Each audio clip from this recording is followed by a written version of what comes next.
What's up, y'all? Today is May 21st, 2025. I've been meaning to get this video out to you sooner. On May 5th, I turned 34 years old, and I wanted to speak on a bunch of valuable lessons that I learned up to this point. Now, if you know me, you know I have a significant amount of wisdom, I suppose. A lot of things to share, but today, I just feel so reflective. I don't know if it's because of the rain. I don't know. Lately, I've been feeling kind of up and down and feeling like I just want to give it my all. Feel like I want to give everything I have left, you know? Feels like I haven't been living exactly the way that I want to live. And I just want to pass some things on to you younger folks. I know I'm not an old man by any stretch of the imagination, but if I could cut down the learning curve for somebody else, I would be elated to do so.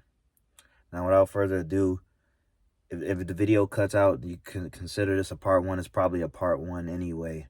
You know, I just woke up from a nap, so I just wrote down, as it stands, 16 things that I've learned over my 34 years. So please bear with me. I think this is one of my most important videos. So number one is don't chase validation. You know, I'm trying to teach this to my 7-year-old daughter. Don't chase validation. Don't do things that will give you the, let's say, the illusion that people will like you. Don't do things with the hopes that people will like you. Don't try to do things in a certain way that will attract people. Do things your way. And I'll speak more on that later, but anything you do for the sake of getting others to like you, you're getting further away from yourself. You're becoming less of yourself. You're becoming a shell of yourself. And as I will speak on later on, it's very important to get to know more about who you are, because there are some people, no matter who you are, no matter what you do, you can't get rid of them. I know that for a fact, okay? And there's some people, no matter what you do, no matter how much good you do, you're not going to win them over. You're not going to win the world, okay? So don't chase validation. Number two, and this is in no particular order, by the way, but number two is to be weird. And simply put, to be weird is to just be yourself. Okay? Just be yourself. There isn't anybody else in this world that I would want to be, no matter the unique challenges that come with being me and not really seeking the crowd and not really caring to be accepted by the crowd. Although it comes with complications, there will never be another me. There will never be another you. And that's why you should, I'll speak on that later, spend time with yourself and get to know what it means to be you and show up as your authentic self. Okay? So be weird. Whatever you like it unapologetically. And if you find a pattern of people say, "Oh, that's weird. I don't really whatever." One, you should go deeper into that, and two, you should probably stay away from people who try to talk down on what you like, depending on what that is, of course. But you got to practice your own discernment. I can't speak on every situation, every hobby, every pastime. Which brings me to number three, which I was alluding to quite a few times, is to cultivate your own terrain. You know, simply put, that just means you got to focus on your own world. That doesn't mean you can't help other people, as I will speak on later. But you have to master what it means to be you, all right? Everybody else is taken, as you heard the expression, but you're up for grabs. So get to know everything there is to know about being you, and you build on that. And I'm starting to realize that I spend a lot of time focusing on the external world, or how my actions will affect other people, what other people may think about this or think about that. But there's something very freeing when I remind myself, but it's very, very freeing when you focus on your world. Main character, be main character. You gotta have that main character energy. You know, a lot of us, we're side characters in our own story, we're background characters. And we wonder why we're so unhappy. Nothing satisfies us. It's because we're just looking to the external all the time. Just looking to the external most of the time. You know, what's this person doing? What's that person doing? And social media has made it worse. That's a big part of why our mental health is at an all-time low. It's because we know too much. We know all the things we don't need to know. Oh, they got this, and oh, they got that, and oh, they having a good time, and I'm barely getting all these things. We weren't supposed to know that, because if we didn't know that, if we didn't have access to what was going on out there and there and there and there, we would be focusing on, okay, what do I need here? What's missing here? What's missing? And then we would just solve that problem. So we need to focus more so on the problems in our own lives. That doesn't mean we can't be there for other people, but we have to focus on what's going on in our own world, so we can stand a chance to have a type of fulfillment when it's all said and done, you know, or in the interim, in the short term, and however it may come, but it's going to come on the tail of focusing on our own worlds, okay? Number 4, stay in shape. I don't know if it's an illusion to be in my 30s and, oh boy, I feel old. I feel like I've been in my 30s. What does that even mean? Because for all I know, I may be in my prime.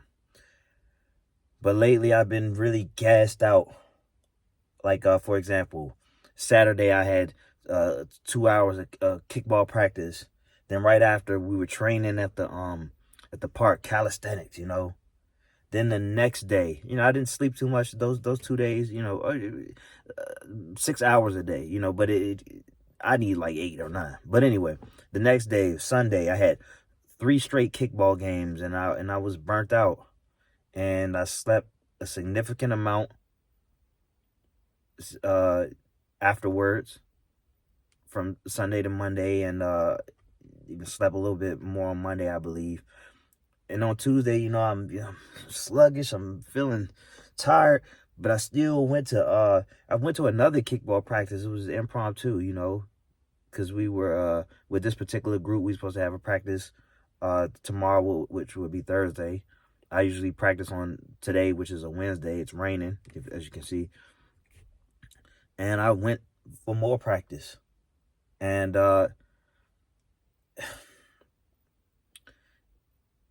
when it's all said and done, when I look back at my life, maybe when I'm in my 50s, 60s, 70s, I'm going to be glad that I made those decisions. It's tearing me up, but how can I be mad at pushing my heart, pushing my body, and to be able to just, fuel up afterwards, take a shower, go to sleep, and wake up, a sign that I'm alive,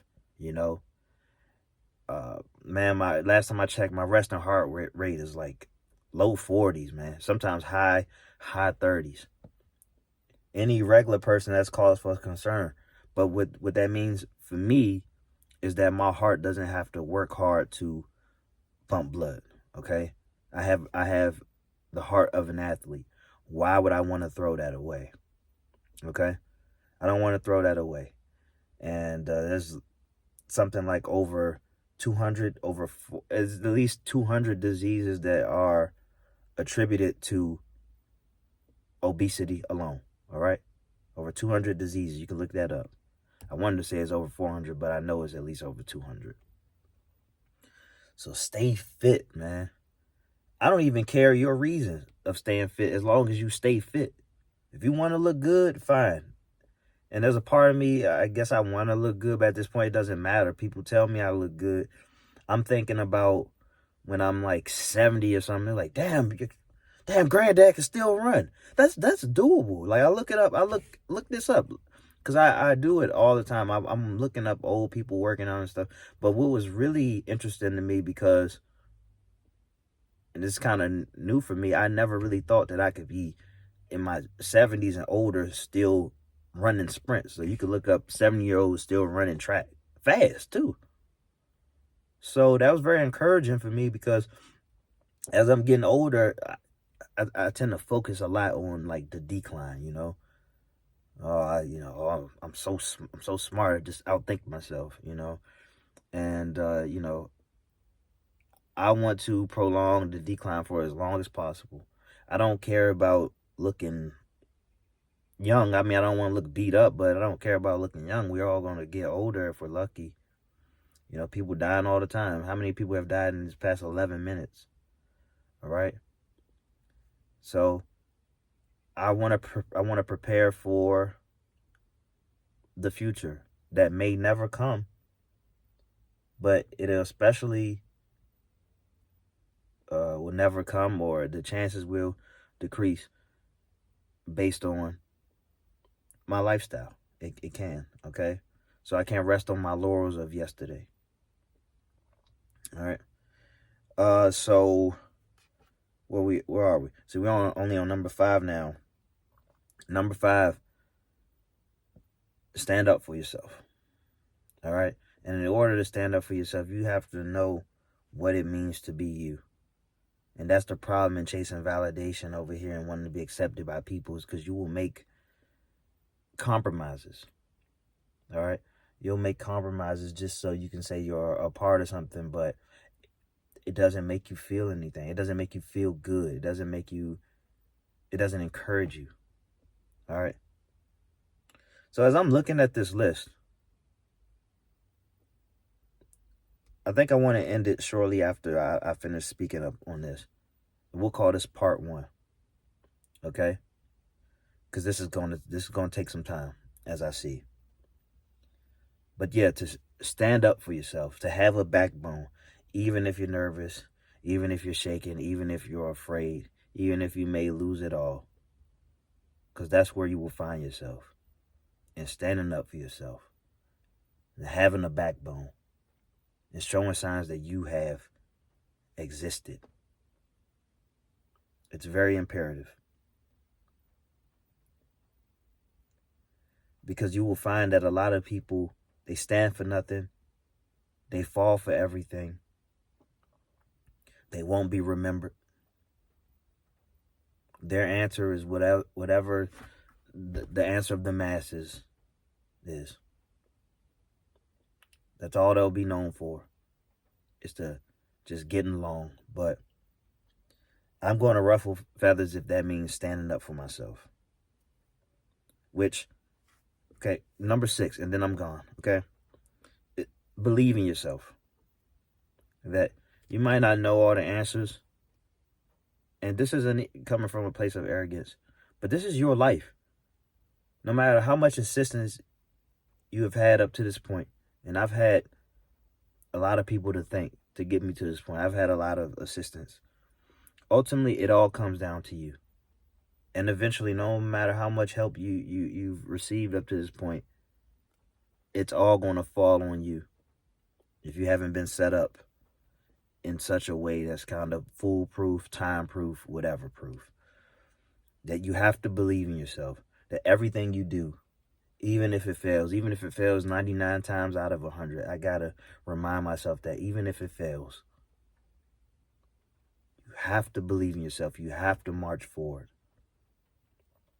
You have to know that the law of probability basically states that the more you put into something, the greater your chances. It's the raffle ticket effect. You buy one raffle ticket, you got a chance at winning the goddamn toaster.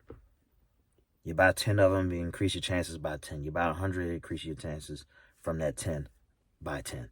Okay? So you got to believe in yourself.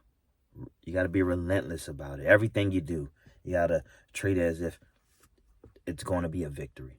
It may not turn out that way. So what? That should not change your mind. Keep showing up. All right? Best wishes.